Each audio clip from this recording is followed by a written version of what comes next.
हे हॅलो, कसे आहात मित्रांनो तुम्ही सर्व? कसं वाटला माझा हा पहिला अनुभव तुम्हाला शेअर केल्याबद्दल कळवा मला नक्की. आता तिथून पुढची स्टोरी सांगते मी तुम्हाला. म्हणजे आता हे बघा, मी फक्त काही इथे तुम्हाला भूतांच्याच गोष्टी सांगायला तर नाही आली. हो, पण मनात जे येतं ते नक्कीच मी मोकळं करू इच्छिते. त्याच्यानंतर ना एक लाईफ सर्कमस्टन्स आला, म्हणजे आता आय थिंक दुसरी तिसरी फोर्थ स्टँडर्डला होते मी, चौथीला, मराठी मीडियम, नवरत्न स्कूल. तर ना म्हणजे आता एक असतं ना, एक फेज असतो लाईफचा.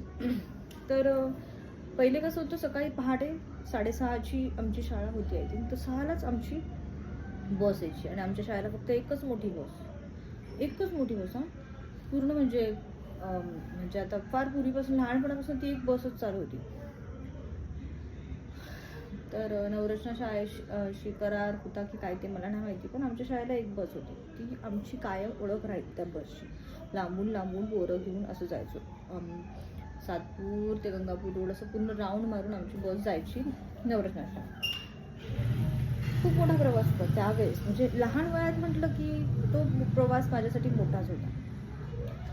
प्रवास मोठा असल्या कारणानं म्हणजे मनात खूप थॉट्स यायचे की बापरे, आपण किती लांब जातो ना शाळेत. पण छान वाटायचं ते, असं वाटायचं आपल्याला. त्या लहानपणी असं वाटायचं की खूप लांब जातोय. पण हळूहळू सवय झाली त्या रस्त्यांची. प्रत्येक गोष्टी अशी बघत बघत निहाळत जायची मी. आणि ना म्हणजे खरं सांगते, त्या टायमाला नाशिक एवढं सुधारलेलं नव्हतं, पण निसर्गरम्य वातावरण राहायचं त्या सर्व गंगापूर साईडला. डॅम, धबधबे, पावसाळा म्हटलं की पूर्ण धो धो पाऊस, पाणी भरलेलं असं खळखळ पाण्याने आमची बस फरकन जायची, त्याच्यानं पाणी उडायचं पूर्ण असं.